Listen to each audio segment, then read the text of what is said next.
Yeah, what a great match. And that's what you kind of want at this point in the season, to be challenged and pushed to the limit. I was really proud of our team, how composed we stayed, especially in that fourth set, to be down and kind of just claw our way back into it and then take the lead toward the end. So I thought we played a pretty good match overall. We battled in the passing lanes, a little higher from the service line, but that's what we like to do. So, but put some pressure on them when the ball was in the court. So I thought that our setters did a really nice job of picking the right matchup at the right time from an offensive standpoint. And, you know, Colorado School of Mines is a super gritty team, and they keep balls off the floor. You think you have a kill, and all of a sudden it's coming back over. And they did a really nice job of putting that out of system back in system, which makes it an exhausting match to defend. And they were really strategic in how they were attacking us. So we made some really nice adjustments as the match wore on, but really happy how we handled ourselves throughout the course of the match. Rylee, season high kills for you today. You also had 5 block assists. How are you seeing both sides of the ball?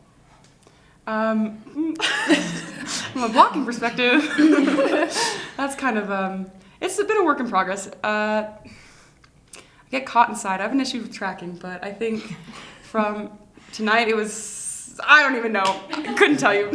Struggling with words right now. Anyway, yeah, I have no answers for you. Swing and bid then. Yeah. How are you seeing swing and bid? Okay. We've worked on staying high all week, and I think that was very helpful. And we worked on different shots instead of just getting into routine shots. So continuing to stay high. And then I have Ashlyn and Krim in the back row who are constantly telling me things, people on the sideline who are calling shots. So it's definitely a team effort. And yeah. Tino, you are high energy all the time on the court. It seems like you and Kelsey are the ones kind of bringing that all the time. How did you keep that up all day?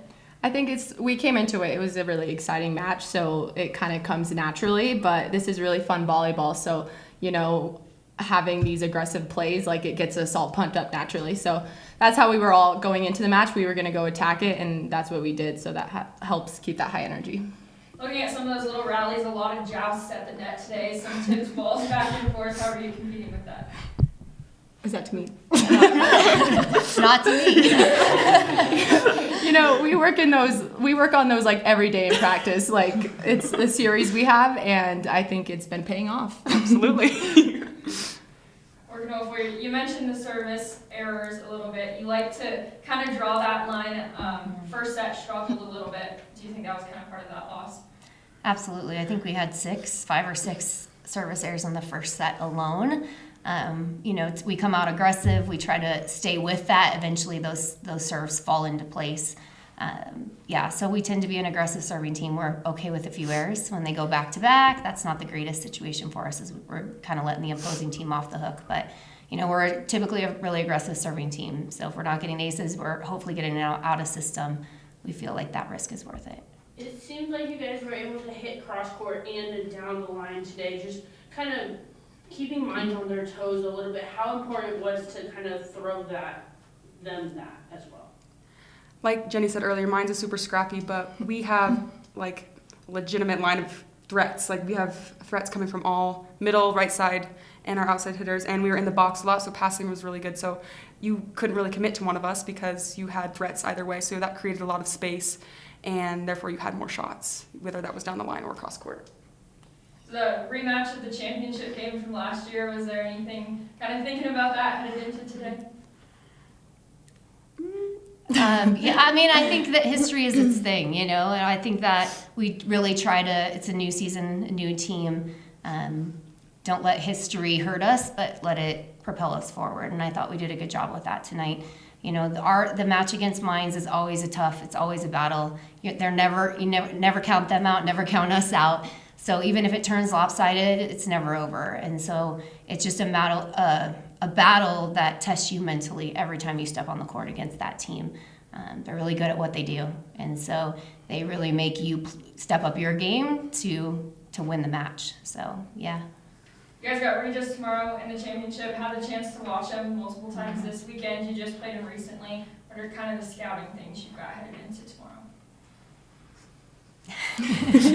Well, we will get a fully formed scouting report by tomorrow. You know, it's another well-coached team. It's a team that's going to play scrappy defense. They have good size. You know, we typically think we have good size on our side of the net. They're going to match us in a lot of our positions from a size perspective. But Again, another fun match. It's a rival school that's 10 minutes down the road. Every time we play each other, it's a tactical match. So we need to be ahead of it. They're going to know our tendencies, and we need to make sure that we're one step ahead, not behind it. So it's always a fun match when it's a tactical match. Well, I'm going to ask about Amela. A career high in assists for her, 10 digs, three reserve aces. She had double-double last night. Really stepping up here in the playoffs. How cool is that to see? Yeah, it's great. When she puts the competitor mode on with her European accent, it's really kind of great. But when she steps into that space, you know, I think she sees the block well. She can create a lot of speed on the ball, which creates a problem for the opposing blockers. And so when she's in her space, she's really, really good. Tino, for you, the last few weeks, I mean, it's like career high or near career high, hitting well over 300. Just what's it like playing down the stretch of your career here and really playing at your best?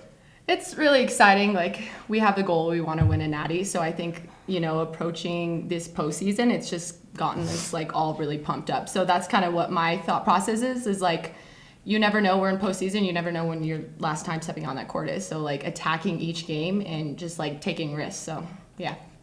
Jenny, what do you think about how she's playing down the stretch here? I love how she's playing down the stretch here. I mean, I do. She was aggressive tonight, and I think that was really critical for us in the fourth set. I just told the team that, like, we cannot be passive in those situations. Get your feet to ball, take big swings, and she was the leader in that. And I think the rest of the hitters followed that, you know, especially with some of those tight balls and those joust plays of not just being safe and keeping the ball in play, but making a statement with that ball and taking big rips. So really proud of how she's playing. She's worked really hard to get to where she is right now.